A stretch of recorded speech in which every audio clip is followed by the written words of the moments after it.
Assalamualaikum warahmatullahi taala wabarakatuh. Alhamdulillah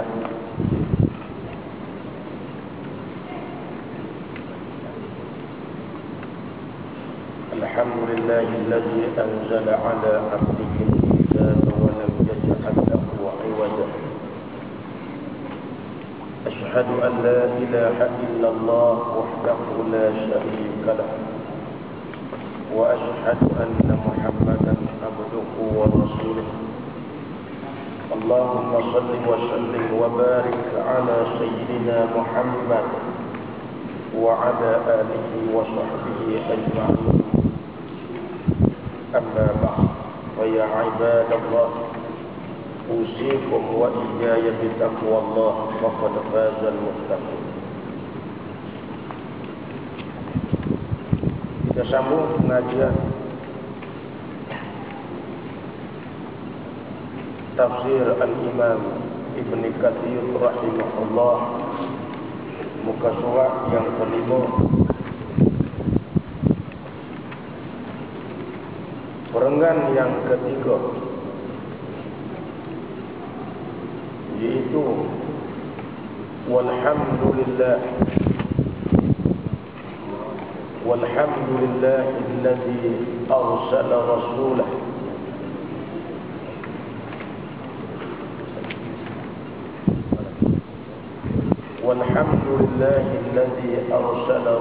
arsala rusulah mubashshirina wa munzirina li'alla yakuna lin-nasi 'ala Allahi hujjah ba'da ar-rusul. Surat An-Nisa ayat 165. Walhamdulillah, dan segala puji-pujian bagi Allah alladzi arsala rusulahu, yang telah mengutuskan rasul-rasul, mubashirina, memberi khabar gembira kepada orang-orang mukmin. Mubashirina, memberi khabar gembira, yakni kepada orang-orang mukminin yang percaya dan beriman dengan kausulan para rasul dan para anbiya. Wa mubashirina wa munzirina, dan memberi peringatan. Wa munzirina, dan memberi peringatan amarah, yakni kepada orang-orang yang kafir, yang menolak bahkan tidak beriman dengan rasul-rasul yang diutuskan oleh Allah Subhanahu wa ta'ala. Li'alla yakuna lin-nasi 'ala Allahi hujjah, supaya manusia tidak berhujah, supaya manusia tidak berhujah kepada Allah.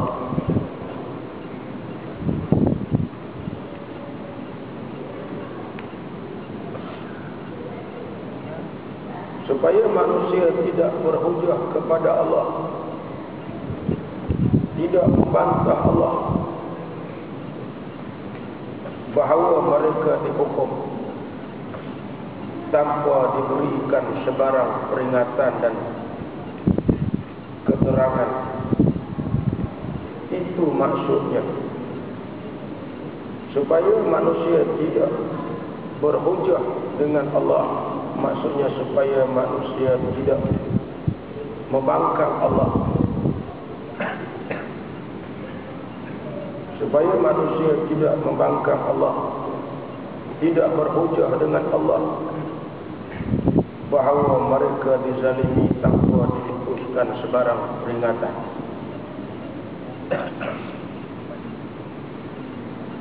Surah An-Nisa ayat 165. Syarahnya ialah para rasul diutuskan sebagai pemberi kabar gembira kepada orang-orang yang beriman, memberi peringatan kepada orang-orang yang kafir. Kenapa diutuskan para rasul?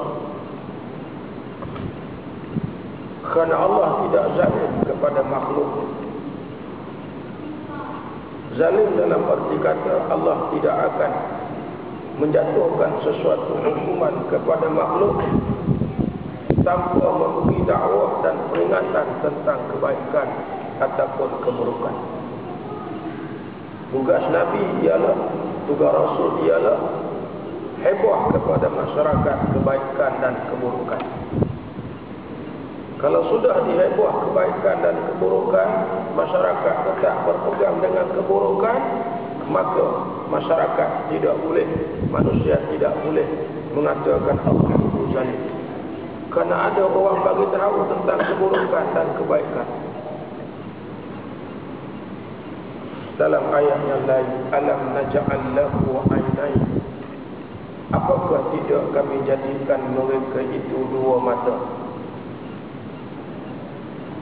wa lisanan wa syafatan, satu lidah dan dua bibir mulut, sebagai satu hujah bahawa manusia ini telah diberikan alat-alat untuk menerima hidayah, menerima dakwah.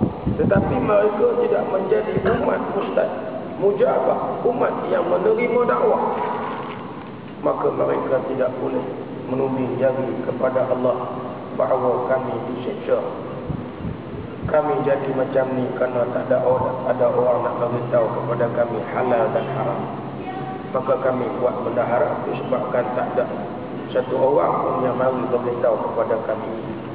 Maka Allah Ta'ala menyatakan bahawa segala puji-pujian bagi Allah yang telah mengutuskan Rasul, para anbiya, para Rasul, untuk memberi khabar gembira kepada orang-orang yang beriman, iaitu syurga. Siapa yang pegang kepada Islam maka dia dapat syurga. Sesiapa yang tolak maka dia akan disumbat dalam neraka. Supaya manusia tidak boleh berhujah dengan Allah bahawa mereka jadi jahat disebabkan tidak ada Rasul yang turun. Surah Nisa 156 bunyi, wa khatamakum bin nabiyil ummi, wa khatamakum bin nabiyyi al-ummi al-arabi al-makki al-hadi li'awdahis subul, dan mengakhirkan manusia dengan Nabi yang buta huruf, al-ummi dengan seorang Nabi yang buta huruf, al-arabi berbangsa Arab, al-makki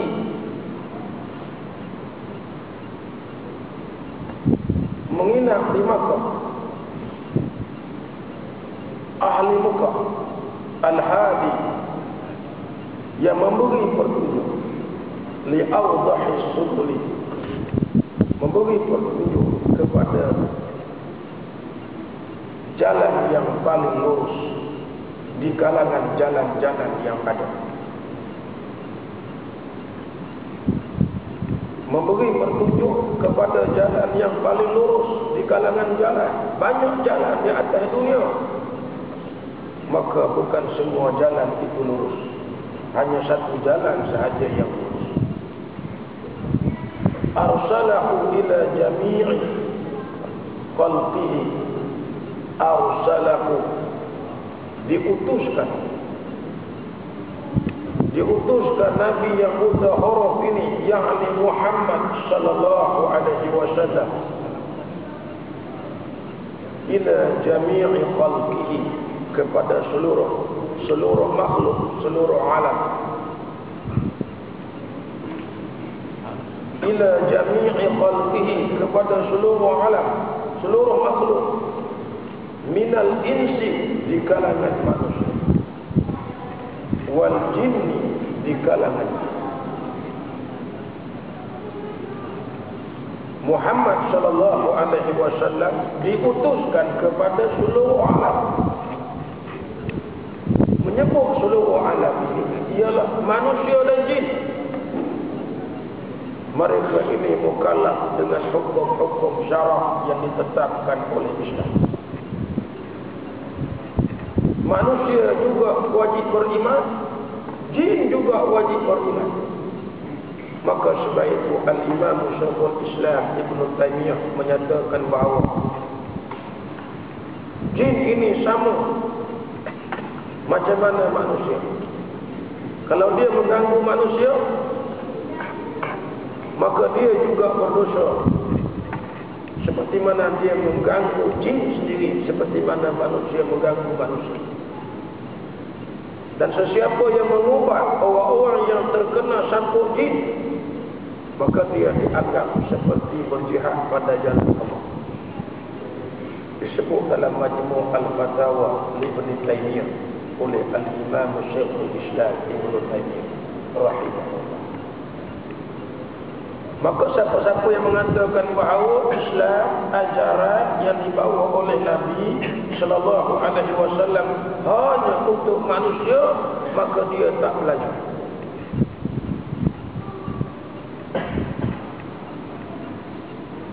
Dalam surah Ar-Rahman, "Fabi ayyi ala'i rabbikuma tukadziban."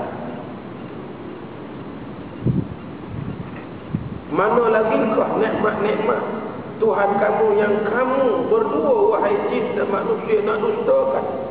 Maksudnya kufur orang kalau dia mengatakan bahawa Islam ini hanya untuk manusia. Jin tak masuk, maka kufur orang. Sebab apa? Dia telah menolak ayat-ayat Al-Quran yang hak. Jadi tujuan kita nak wujudkan satu klinik perubatan Nabi Darul Ulum Putra Perdana yang bertempat di masjid ini merupakan satu kerja-kerja jihad. Dan saya perlukan orang-orang, anak-anak murid, ashab-ashab, sahabat-sahabat seperti tuan-tuan untuk menggerakkan suatu kerja-kerja Islam. Min ladun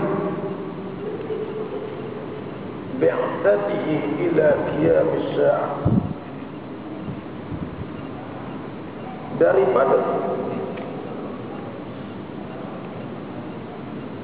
Daripada Allah Subhanahu wa ta'ala, min ladun bi'tatihi ila qiyamis sa'ah, daripada Allah, di sisi Allah, ila qiyamis sa'ah, sehinggalah tertegaknya kiamat. Maksudnya ajaran ini tetap akan ditujukan kepada manusia, kepada jin, sehingga berlaku kiamat. Tidak ada satu orang yang boleh menolak suatu kenyataan di dalam Al-Quran. Kama qala ta'ala, seperti mana firman Allah Subhanahu wa ta'ala, "Qul ya ayyuhan nas inni rasulullah ilaikum jami'an." Qul ya ayyuhan nas, katakanlah wahai Muhammad, ya ayyuhan nas, wahai manusia, inni rasulullah ilaikum jami'an, sesungguhnya aku Rasulullah adalah Rasulullah ilaikum, yang diutuskan kepada kamu, jami'an, keseluruhannya.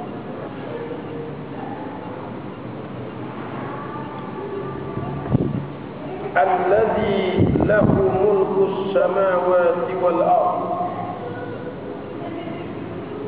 yang mana ianya, yakni Allah, adalah baginya segala mulku, kerajaan tujuh petala langit, wal ardh, dan kerajaan 7 petala bumi. Allah Ta'ala ada kerajaan 7 petala langit, 7 petala bumi. Allah Ta'ala ada kerajaan.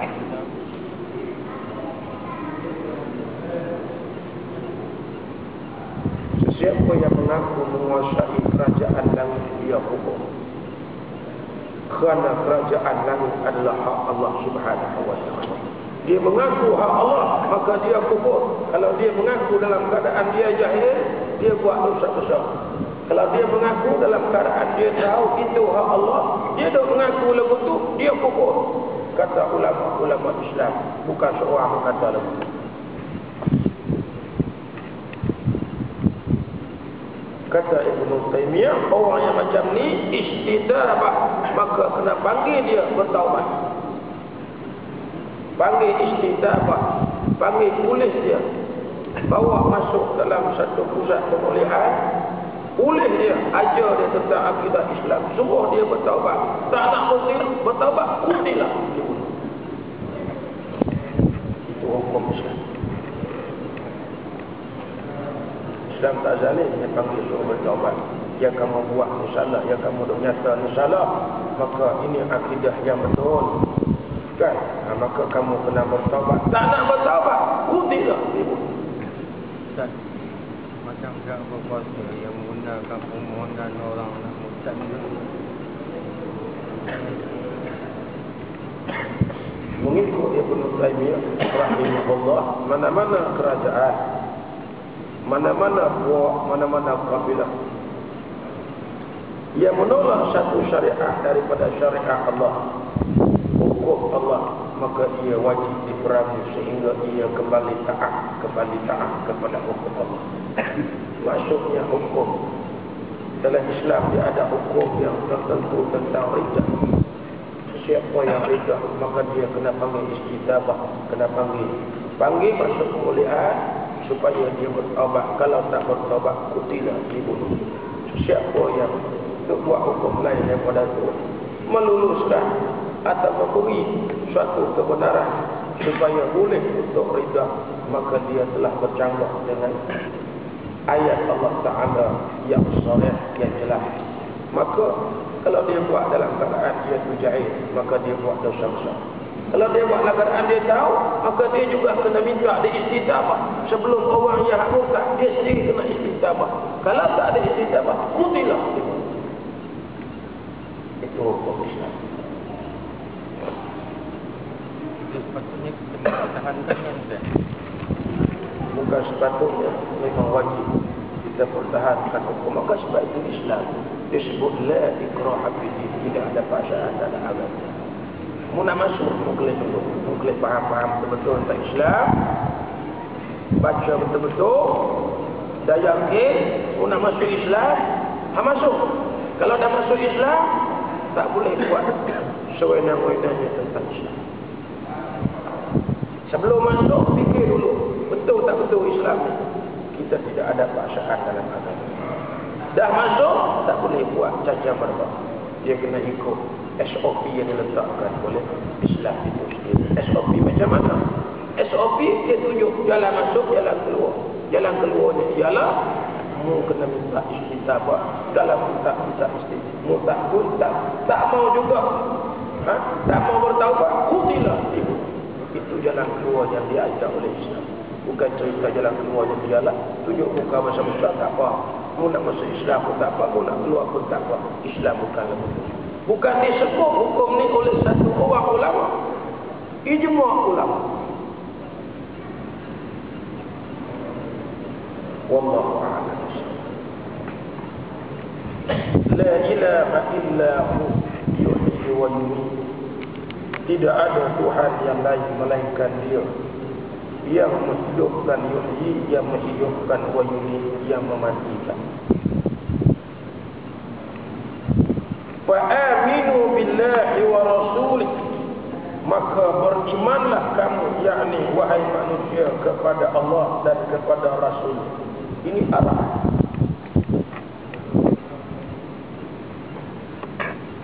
Ulama-ulama usul fiqh menyatakan al-amru lil wujub. Setiap arahan itu adalah wajib. Fa'aminu billahi wa rasulih. Setiap ayat arahan itu lil wujub, wajib kena pegang.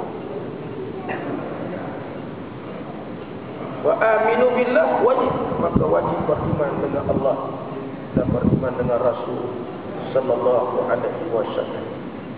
An-nabiyil ummi, rasul yang mana? Rasul yang buta huruf.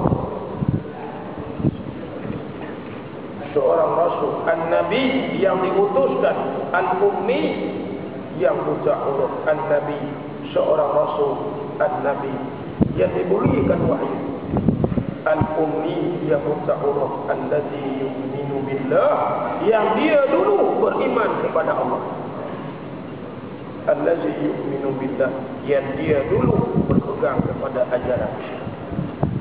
Jangan kita suruh orang buat Islam, kita tak pegang Islam.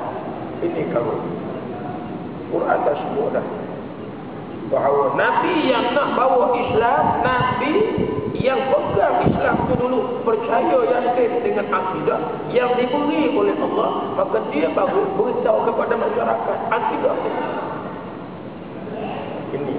Allazi yu'minu billah wa kalimatihi, beriman dengan Allah, wa kalimatihi, dan arahan-arahan Allah, perintah-perintah Allah, wasiat-wasiat Allah, Quran itu sendiri dan juga hadis.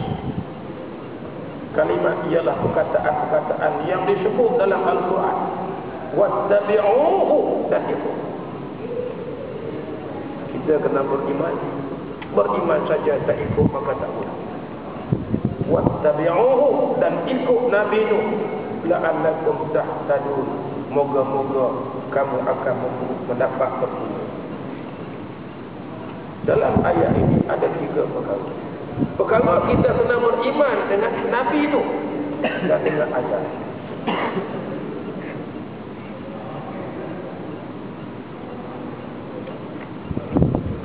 Kena beriman dengan Nabi dan ajaran. Yang kedua, wattabi'uhu, kita kena ikut. Duk mengaji saja tapi tak buat, tak guna. Tuan-tuan duk mengadah kita tak berhenti tapi tak ikut apa dalam kitab, maka dia jadi macam kita baca surah khabar. Kita kena mengaji. Bila kita mengaji, ilmu yang tu dalam ini, dalam Islam, dalam kitab Quran, kita kena keluarkan ilmu, terjemahkan masuk dalam realiti hidup kita. Dengan mengaji saja. Sebab matlamat Islam ni dia ajar Islam, Nabi ajar Quran, suruh apa? Ittabi'uhu, mengajar Quran, suruh ikut. Bila kamu dah ikut Quran, tahtadun, kamu pasti mendapat petunjuk daripada Allah. 3 benar. Pertama, beriman dengan ajaran Islam. Yang kedua, kena ikut, kena buat ajaran Islam. Yang ketiganya, bila dah beriman dah buat, pasti kamu akan mendapat hidayah daripada Allah. Ya, orang tak dapat hidayah ni sebab dia hanya percaya mengaji tapi dia tak ikut, maka dia gelap. Hidayah dicari. Hidayah itu Allah Ta'ala tapi kena cari. Hidayah Allah Ta'ala tapi kena cari. Maka sebab itu kata Imam Malik, nak cari hidayah dengan apa? Dengan ilmu. Jalan untuk nak berjumpa dengan hidayah tak ada jalan lain melainkan dengan cara ilmu. Maka sebab itu Imam Malik bila mana Harun Ar-Rasyid panggil dia suruh mengajar di istana dia kata al-ilmu yu'ta wa la ya'ti. Ilmu ni passion dia, jenis dia kena mari, bukan tok guru kena pergi ke rumah. Wahai Amirul Mukminin, kalau kamu nak belajar, mari mengaji di masjid, tempat yang aku mengaji. Sebab passion ilmu nak boleh. Macam mana nak boleh ilmu? Kita buang perangai sombong, perangai segala-galanya kita ada. Jumpa Ustaz ke rumah tu mana? Apa dia? Yang aktiviti saya tak tahu, kerana saya berpegang kepada pandangan Imam Malik, Imam Syafi'i dan Imam Bukhari rahimahullah. Sebab ulama dia kena jaga standard dia. Sebab nak jaga standard ilmu. Masjid rumah Allah, ngaji di masjid, i'tikaf di sini pun dah boleh pahala. Buat apa kita nak buat di rumah? Mana ada i'tikaf di rumah? Orang yang nak belajar, dia kena cuba peruntukkan masa. Berapa ramai orang tak tahan saya di luar nak belajar. Saya kata, saya buka kelas di masjid, baru di masjid. Anak saya tak ada masa. Saya lagi tak ada masa. Surah perdana ada 50,000 orang. Kalau saya duk kira nak 50 orang, tumbang Ustaz Adi tepi jalan. Lalu kita duduk satu tempat yang mari masjid besar itu tak mau mari lagi, tak mari usah main. Tahan saya di depan dia punya mari saya masuk itu, saya keluar, Ustaz tu Ustaz. Dia kata ada masalah apa? Dia kata rumah Ustaz di mana? Saya kata ada apa mas? Dia kata rumah Ustaz di mana? Rumah saya banyak. Kemudian dia kata anak saya ni dia sibuk. Dia nak mengaji rumah Ustaz tapi dia sibuk. Jadi kami nak mengaji di rumah Ustaz. Saya kata mengaji di rumah Allah. Saya ada khadam kepada rumah Allah. Maka mengaji di rumah Allah. Saya khadam. Mengaji di rumah Allah. Ada. Oh, dia kata dia kalau sibuk tu saya mengaji. Sibuk suara mengaji. Kan sampai kita tu sibuk sampai tak tahu kerja tu suara mengaji. Bila Ustaz? Yang tu kena tengok di mana? Kena di masjid tengok di mana? Di dia ada. Saya nak cerita pasal banyak Ustaz. Tanda-tanda mendapat hidayah ni apa ni, bagaimana? Tanda mendapat hidayah sudah sepenuh dengan ilmu. Itu sudah cukup. Kita sepenuh dengan ilmu. Cukup. Bila sepenuh dengan ilmu, itu orang-orang dapat hidayah. Sepenuh dengan masjid.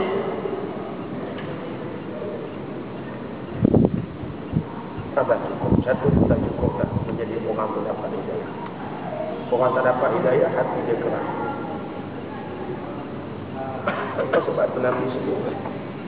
Nabi sebut kun alim atau muta'alim atau mustami'an atau muhibban lil ilmi wala takun qamisan. Manusia kena letak itu. Manusia kena letakkan dirinya di salah satu kategori kelompok ini. Kelompok pertama orang alim. Manusia tak dapat tidak, dia kena berusaha letak duduk dalam kategori orang alim. Kalau tak boleh jadi orang alim, muta'alim, jadi anak murid. Tak boleh jadi anak murid dengan cara berguru, walaupun di mustami'an, duduk jauh-jauh dengar. Duduk menjaga di kedai pakcik, duduk dengar. Tak boleh letakkan diri sebagai seorang mustami'an, duduk sibuk sangat. Nak jadi tukang dengar pun tak boleh. Muhibban, tukang seronok, kasih kepada ilmu, kasih kepada ibadah. Kita tak boleh nak pergi masjid. Tengok nak pergi ke mana awam ni? Nak pergi masjid lah pakcik. Dan contohnya pokok saya lagi jumpa dengan kekeluargaan. Muhibban lil ilmi, dia tak boleh nak jadi guru, tak boleh nak murid, tak boleh nak jadi tukang dengar, tapi dia suka. Tunggu sat. Diberi roti banyak nak tolong buat bisa bersihkan. Cukup. Nabi kata itu paling mata. Tapi wala takun qamisan, jangan jadi hak. Perangai yang kelima ialah tak jadi ulama. Anak murid pun tak mau jadi, ngaji pun tak mau, dengar nasihat pun tak mau, suka majlis ilmu pun tak mau, tak ngaji pun tak mau, tapi mahu berkiu. Sebelum ustaz masuk, mari doa. Atau dia punya baraikah apa semua, dia tak dapat nak ngaji, tapi dia suka. Tapi jangan jadi yang kelima itu. Dia tak mau semua benda-benda ni. Hidup cerita buruk pula dah dia cakap. Ustaz ni lagu ni. Dia ni lagu ni. Ngaji lagu ni tak betul. Semua itu. Jangan jadi. Fatahlik, Nabi kata kamu akan tak jadi orang. Nabi kata binasa. Yang Nabi sebut siapa sebut? Nabi. Bukan Ustaz Adi sebut. Nabi sebut. Fatahlik, kamu akan binasa. Binasa lagu mana? Kamu dok jadi macam mana kamu? Jadi kerasukan.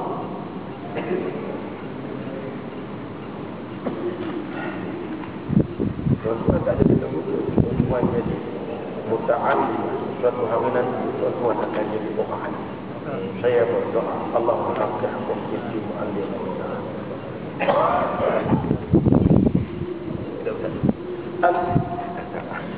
Al-A'raf 158 wa qala ta'ala wallahu a'lamu bis-shawab.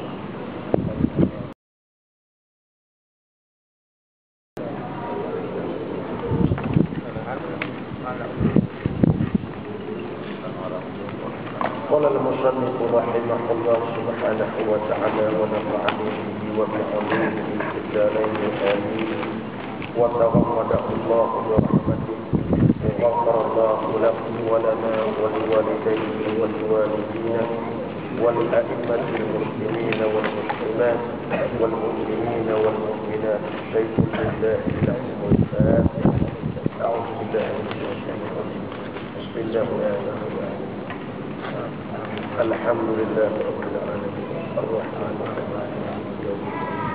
إياك نعبد وإياك نستعين صراط الذين أنعمت عليهم غير المغضوب عليهم ولا الضالين.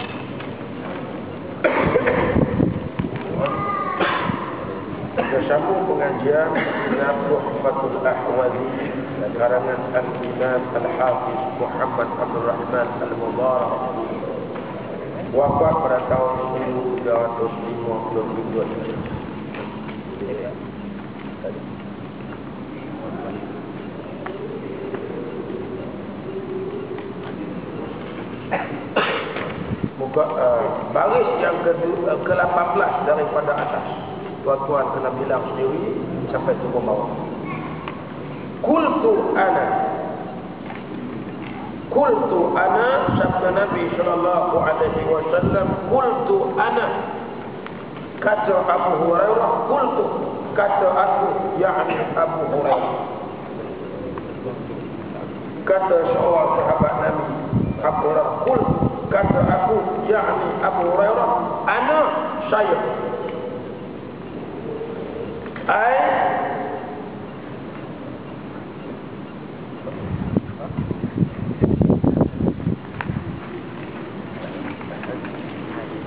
Ai a'udhu anka.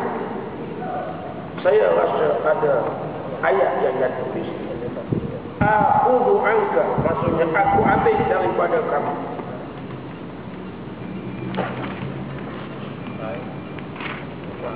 Ai artinya a'udhu anka, aku ambil daripada kamu, ataupun a'udhu anka, boleh juga. A'udhu anka, tapi saya lebih prefer kepada ayat a'udhu anka, aku ambil daripada kamu, aku ambil. Wa hadhihi mubaya'ah khasah, ini adalah suatu bai'ah yang eksklusif. Ini adalah satu bai'ah yang eksklusif. Maksudnya satu ucapan ikrar yang pribadi antara Abu Hurairah dengan Nabi sallallahu alaihi wasallam. Itu maksud pribadi. Di kalangan orang ramai ini Nabi sebut tak berani. Sahabat-sahabat lain dia tak berani. Tak berani nak sahut daripada Nabi, nak tunggak, nak beramai. Maka satu orang yang bernama Abu Hurairah kata, qultu ana abdu ya Rasulullah.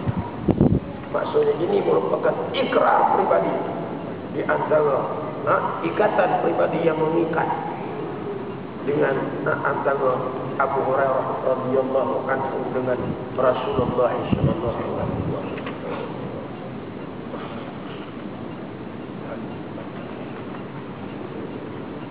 Ayat ini, ayat Nabi sebut, man haula al-kalimat. Ayat ini siapa yang nak ambil perkataan-perkataan ini, ayat ini menampakkan Nabi minta tolong. Siapa nak ambil? Ayat ini menampakkan Nabi ini minta tolong orang seorang. Ambil. Ayat ini dia nampak Nabi tu pada zahir. Ambil tu masuk. Siapa nak pakai? Maksudnya Nabi kata siapa nak ambil, seolah-olah ayat ini nampaknya Nabi minta tolong. Zahir ayat ini menampakkan Nabi minta tolong. Wa naziruhu ma'ahada ba'du ashabihi bi annahu la yas'alu makhluqan.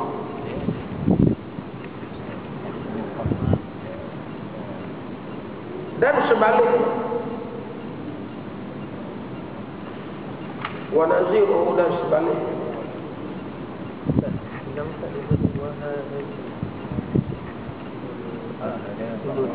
wa hadhihi mubaya'ah khasah. Ini adalah ikrar pribadi. Hadhihi, ini adalah mubaya'ah, ikrar pribadi. Bai'ah eksklusif. Bai'ah yang berlaku di antara Abu Hurairah radhiyallahu anhu dengan Rasulullah sallallahu alaihi wasallam, bila mana Nabi sallallahu alaihi wasallam menyebut man ya'khudhu anni hadhil kalimat, siapa yang nak ambil wasiat ini daripada aku. Qultu, Abu Hurairah kata, aku ya Rasulullah. Maksudnya orang lain tak cakap dahulu, tak jawab. Yang jawabnya ialah Abu Hurairah. Maka berlaku suatu ikrar khusus di antara Abu Hurairah dan Rasulullah sallallahu alaihi wasallam. Dipanggil mubaya'ah khasah, satu ikrar, satu bai'ah tertentu. Kita bai'ah dengan Jadi orang lain yang tak ikrar tu, yang mendengar tu macam mana dia ambil tak? Maksudnya dia tak ada ikrar dengan Nabi secara khusus, tapi dia nak beramal, tidak ada masalah. Cuma yang dalam hadis ini yang berikrarnya ialah Abu Hurairah. Istilahnya apa Ustaz? Mubaya'ah. Mubaya'ah. Ya. Mubaya'ah. Ya. Mubaya'ah khasah. Maksudnya ialah bai'ah, ikatan bai'ah. Ikatan bai'ah pribadi yang berlaku di antara Sayyidina Abu Hurairah dengan Rasulullah sallallahu alaihi wasallam. Ayat tadi ni, man, siapa nak ambil, nampaknya macam Nabi minta tolong. Tolong suami, tolong suruh makan. Siapa-siapa nak makan nasi lemak minta tolong, seolah-olahnya kita minta tolong suruh makan. Wa naziru, dan sebaliknya, ma'ahada ba'du ashabihi, apa yang dah menjadi kebiasaan para sahabatnya. Ma'ahada ba'du ashabihi, apa yang menjadi kebiasaan para sahabat. Bi'annahu, bahawa Nabi tu, bahawa dia, bahawa beliau, bahawa baginda Nabi sallallahu alaihi wasallam la yas'al makhluqan, tidak pernah meminta tolong dengan manusia. La yas'al makhluqan, tak pernah minta tolong dengan manusia. Nabi tak pernah minta tolong. Zahir ayat tadi ni macam minta tolong, wahal bukan minta tolong. Itu adalah Nabi nak minta ikrar. Siapa berani sambut. Boleh faham? Nabi tak pernah minta tolong. Nabi tak pernah. La yas'alu makhluqan. Ni buktinya. Wa kana idza waqa'a sawtahu min yadi. Wa kana, dan adalah Nabi sallallahu alaihi wasallam, idza waqa'a sawtahu, bila mana jatuh kayu dok godam pun, kayu maju kita dok godam pun tak bagi laju. Iza waqa'a, bila mana terjatuh, sautahu, kayu godam untuk min yadihi daripada tangannya, wa huwa raqibun, Nabi duk menunggang kuda atau unta. Nazala, Nabi tak minta tolong orang. Nazala, Nabi turun. Nazala, Nabi turun. Wa akhadha, dan Nabi ambil min ghairi, tanpa. Boleh.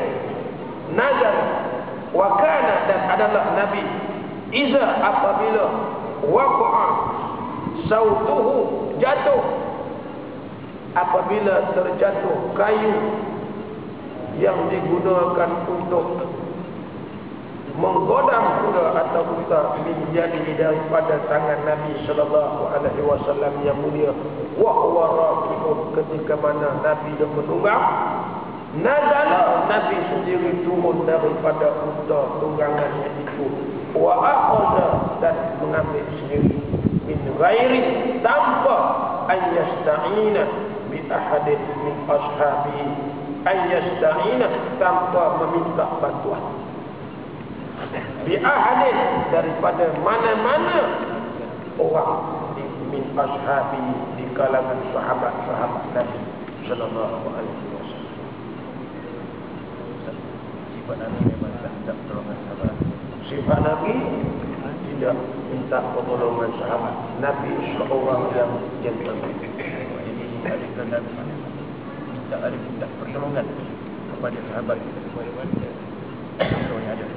Mana tak ada contoh? Tak, tidak ada. Ini Mubarakfuri menyatakan, dan ulama-ulama menyatakan bahawa tidak ada kebiasaan sahabat semua nak tengok dan kutip Nabi tidak pernah minta tolong.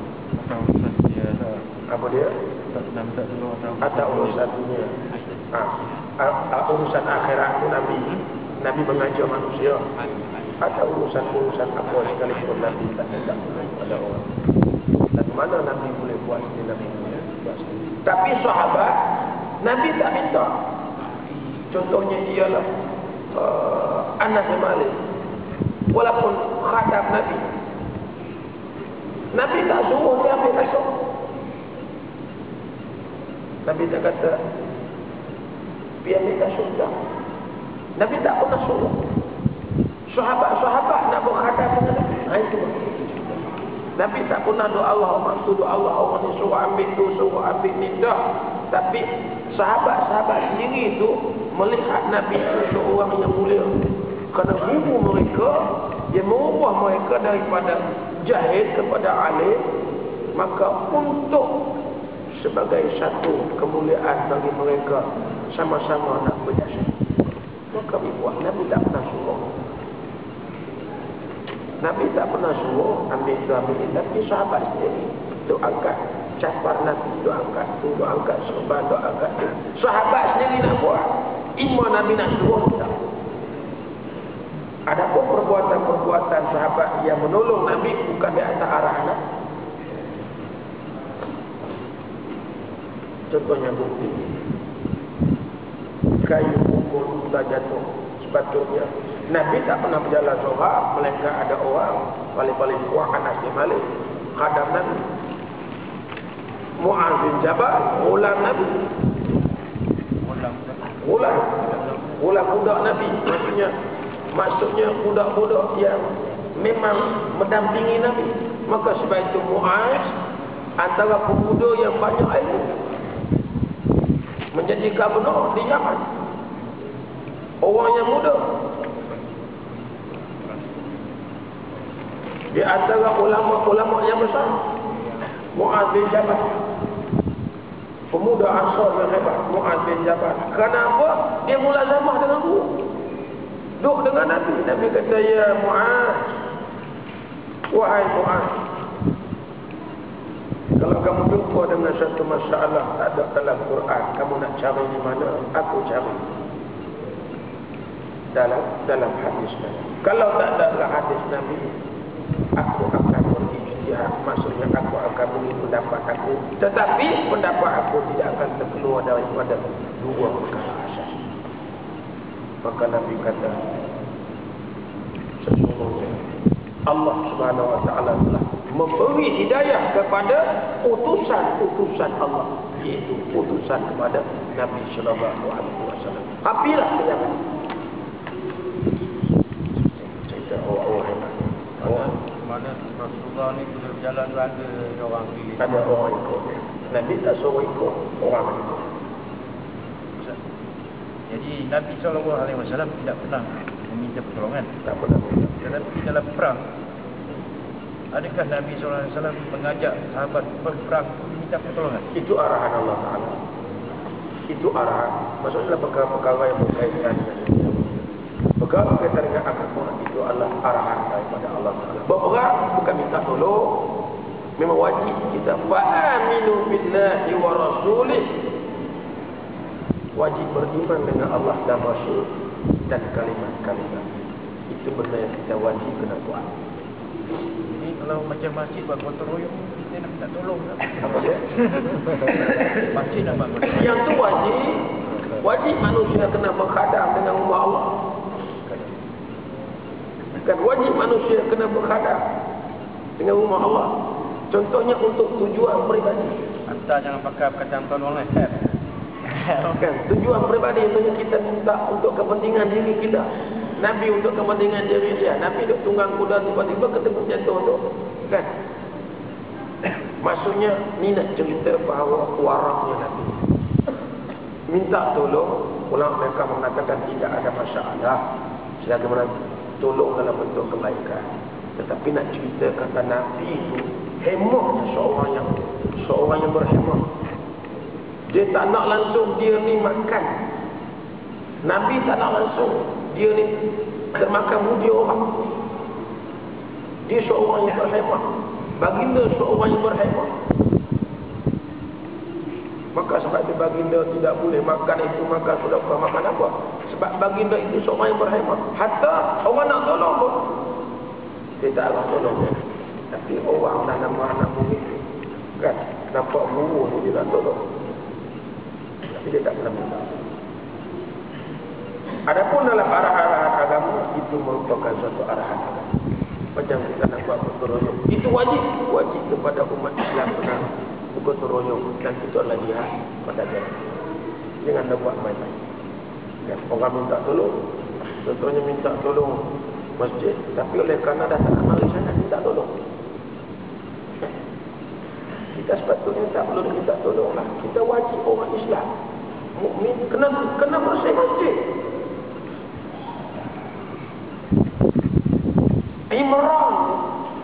Imran ni mati sebelum sempat oleh anak. Bersembang dengan isteri Imran, muak kepada Maryam ni, kalau kita boleh anak, hantarlah ke Baitul Maqdis, jaga Baitul Maqdis, cuci longkang, cuci bilik air, cuci segala-galanya, baju. Dalam istilah hari ni dulu tak ada baju, cuci. Kata Imran, mati Imran tu tak ada. Maka wa qalat imra'atu Imran rabbi inni nazartu laka ma fi batni muharrara fataqabbal minni. Mati tinggal dia seorang, tapi dia oleh kerana dia ni isteri kepada orang-orang VIP, orang-orang ulama-ulama Bani Israel. Itu Imran adalah ulama Bani Israel, Zakaria adalah ulama Bani Israel. Maka dia tunaikan wasiat suami dia, bila tak dia dah harap anak lelaki tiba-tiba dia jadi anak perempuan. Wallahu a'lamu bima wada'a. So saya cerita, wahai isteri Imran, Allah Ta'ala tahu apa yang kamu kandung kerana kamu nak beranak. Fataqabbal minni ya Allah ya Tuhan, aku bukan tak ada kedaraan. Memberi laki-laki, aku hantar laki-laki, memberi perempuan, aku hantar perempuan. Aduh, Maria. Maksudnya orang nak hantar masjid. Kita sampai jabatan kenaziran ni tak tahu nak buat apa. Last sekali minta tolong lah weh. Mari duduk satu masjid, minta tolong. Sampai teratur. Sebab apa? Daripada wajib, yang wajib kena marah mereka masjid kata minta tolong. Ini masalah yang berlaku. Dia kita dah buka adik-adik supaya tuan-tuan tu faham. Tak perlu cerita. Kalau kita buat sendiri, kita minta tolong orang kata buat sosok tembuk. Tak, yang kenaziran buat tak salah. Oleh kerana kebincangan berlaku dalam masyarakat sehingga tak sedar bahawa wajibnya masyarakat di masjid bersih masjid, maka akhirnya Jabatan Kenaziran ini, istilah yang saya beri, Jabatan Kenaziran buat announcement, tuan-tuan dan puan-puan, kita minta tolong sangat-sangat, tak ada apa, marilah tolong betul. Katanya kita tengok foto masjid kita, pakat buat main vacuum seorang satu, vacuum satu masjid. Masjid tak perlu bagi duit kepada orang. Faham? Faham Ustaz? Tapi kita bila ialah kita nak ikut sunnah Rasulullah SAW tanpa meminta pertolongan, kita buat. Tapi pandangan orang yang bertentang dengan kita kata itu buat kita seorang-seorang, tak perlu orang lain tolong. Dia buat kita seorang. Maknanya dia buat one man show. Itu persoalannya. One man show lah boleh. One man show ni ialah banyak kerja kita nak buat seorang, akhirnya kita tak mampu nak buat. Sebab apa istilah nata'awanu 'alal birri wat taqwa. Dalam perkara kebaikan kita kena bergotong royong. Yang kata tak boleh ni ialah benda peribadi. Benda hak peribadi kita. Kita nak suruh minta tolong. Nabi dia tak buat sebab Nabi duduk dalam makam yang terhebat. Maka Nabi dalam makam yang terhebat. Maka sebab tu saya nanti insya-Allah saya akan buka satu lagi kitab Asy-Syama'il Al-Muhammadiyah. Maksudnya ialah Asy-Syamlah, maksudnya ialah sifat-sifat watak-watak Nabi. Sebab Nabi lagu mana, cincin Nabi lagu mana, senyum Nabi lagu mana, cincin 12 mana, serban ekor lagu mana, kan, pakai baju lagu mana, kopiah lagu mana, perangai Nabi tolong tak tolong, tentang dipanggil Syama'il Muhammadiyah, dikawal oleh Al-Imam At-Tirmidzi juga. Kita buka kitab insya-Allah satu hari sikit demi sikit.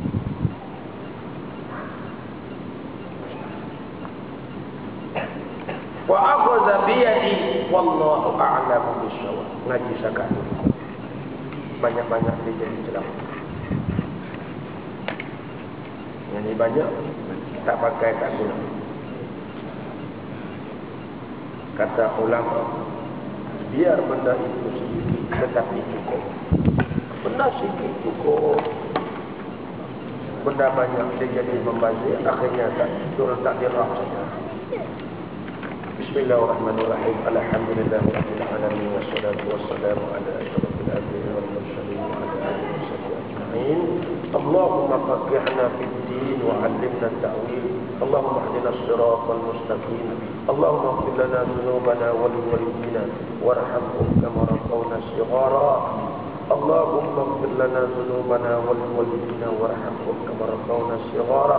Warḍa Allahumma an ashabihi wa qarabatihi wa tabi'ina wa tabi'it tabi'ina bi ahsani ila yaumiddin wal a'immatil mujtahidin wal awliya wal ulama was syuhada was salihin wa hasuna ulaika rafiqa walhamdulillahi rabbil